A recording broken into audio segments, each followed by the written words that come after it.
Magandang tanghali po sa inyong lahat. Ako po si June and welcome sa panibagong episode ng ating vlog.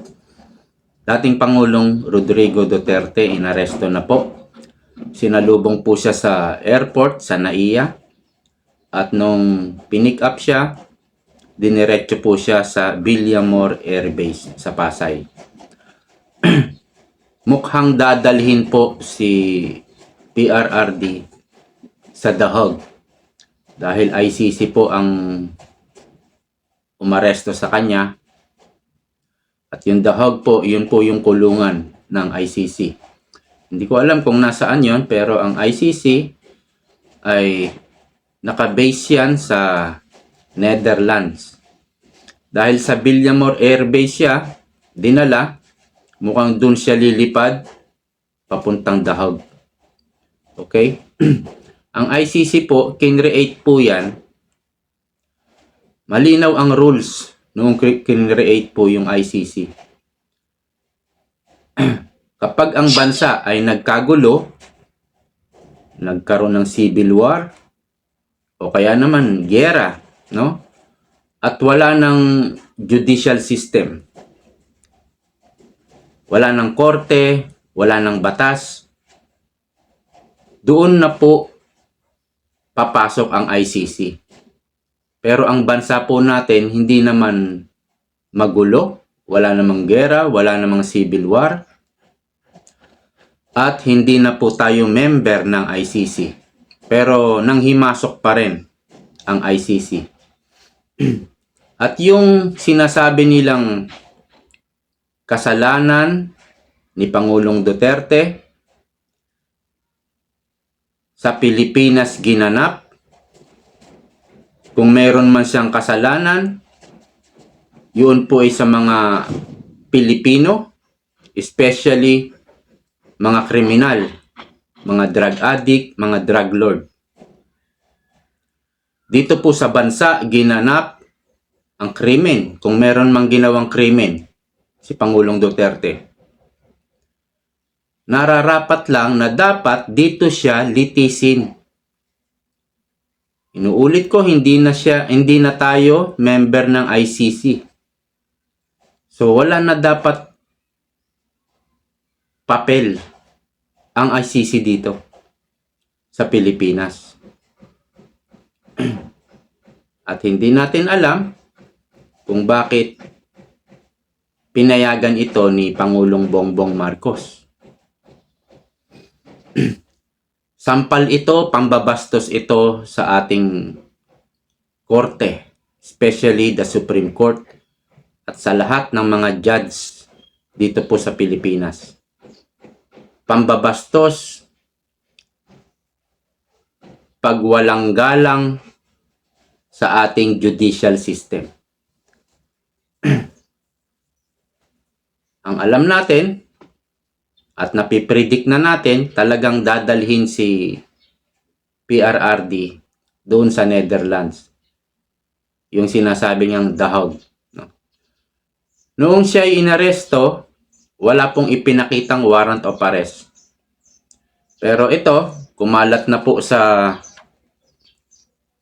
social media ang kanyang warrant of arrest.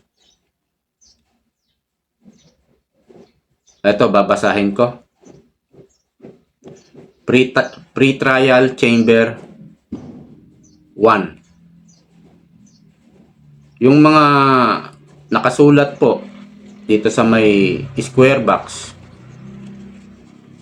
ang nakalagay po ay warrant of arrest for Mr. Rodrigo Roa Duterte. Tapos ito po yung mga judge. Yung mga judge po ay tunog Pilipino. Judge Lulia Antoniela Motok, presiding judge. Itong isa, parang imported. Tapos yung pangatlo, Judge Del Socorro Flores. Ano ba ito? Liera. Yung isa ay Rainy Adelaide Sophie Alapini, Gansu. Ayun, medyo imported yung pangalan. Date, March 7, 2025. Number ICC 0121. So, tignan natin kung ano pong magiging resulta nito sa pag-aresto kay Pangulong Duterte. Kung mayroon bang kikilos, kung mayroon bang mangyaring pagbabago, kung magkakaroon ba ng people power. So, abangan natin. Hanggang ngayon, nandun pa yata si Pangulong Duterte sa Villamor Air Base. Andun po ang kasama po ngayon ni Pangulong Duterte ay yung asawa niya, si Hanilet, andun din si Kitty. Si Bongo naman, nandun lang sa gate, hindi po pinapapasok. Pero may kasama yatang lawyer si PRRD doon. Si Medaldia ba 'yon? Hindi ko alam kung lawyer niya 'yon. At yung isa pa si Belio, isang lawyer din. At sumunod na rin po na pinapasok yung kanyang dalawang doktora. At siguro i-check up siya. So, history po itong pag-aresto. Kaya lang, parang ang ginawa po ay medyo itinatago po sa media. Wala pong pinapapasok na media. Ayaw sigurong umingay itong balitang ito. So, parang martial law na talaga. Kinokontrol yung media, lahat ng kalaban nila, ini-eliminate. Si BP Sara, pina-impeach. At ang naririnig ko, ang balak yata nila, isusunod nila na arestuhin si Bato. At damay na rin si Bongo. Kung inyong iisipin, si Bato at si Bongo lalo na, mukhang mananalo. Malaki ang tsansa na manalo bilang senador. Yun ang pinipigilan nila. Hindi po ba? Para lahat ng gagawin nila, walang makakapalag. Hawak nila ang Senado.